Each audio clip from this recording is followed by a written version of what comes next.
General, here's the President. Please, everybody have a seat.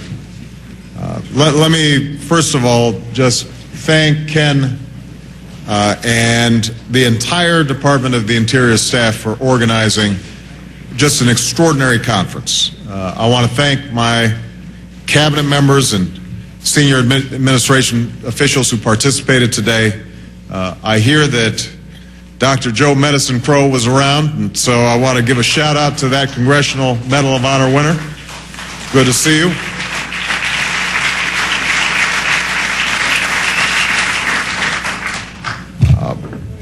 My understanding is that you had an extremely productive conference. I want to thank all of you for coming and for your efforts. And I want to give you my solemn guarantee that this is not the end of a process, but a beginning of a process, and that we are going to follow up.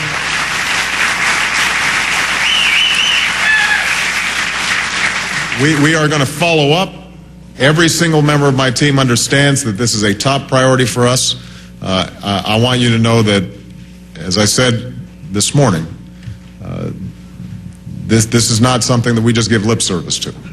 And we are going to keep on working with you to make sure that the first Americans get the best possible chances in life in a way that's consistent with your extraordinary traditions and culture and values.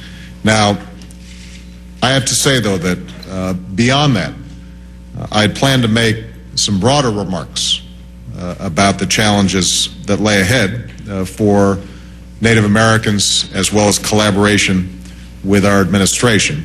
But as some of you might have heard, there has been a tragic shooting at the Fort Hood Army base in Texas. We don't yet know all the details at this moment. We will share them as we get them. What we do know is that a number of American soldiers have been killed, and even more have been wounded in a horrific outburst of violence. My immediate thoughts and prayers are with the wounded and with the families of the fallen and with those who live and serve at Fort Hood.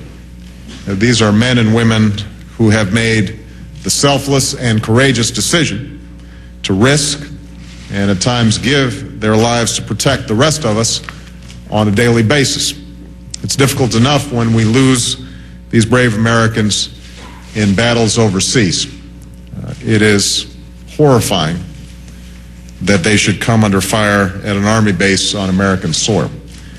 I've spoken to Secretary Gates and the Chairman of the Joint Chiefs of Staff, Admiral Mike Mullen, and I will continue to receive a constant stream of updates as new information comes in.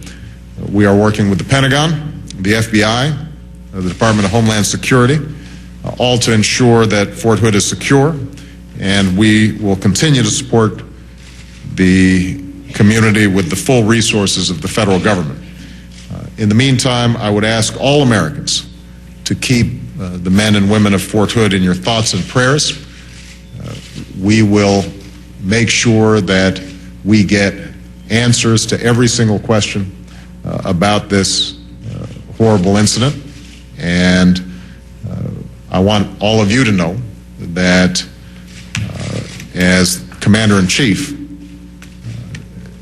that there's no greater honor, but also no greater responsibility for me than to make sure that the extraordinary men and women in uniform are properly cared for and that their safety and security when they are at home is provided for. So we are going to stay on this. But I hope in the meantime that all of you recognize the scope of this tragedy and keep everybody in their thoughts and prayers. Again, thank you for your participation here today. I'm confident that this is going to be resulting in terrific work between this government and your governments in the weeks, the months, and years to come. God bless you, and God bless the United States of America. Thank you. The President of the United States using the occasion of a previously scheduled meeting with Native American groups to express his deep, deep concern over what has happened at Fort Hood, Texas today.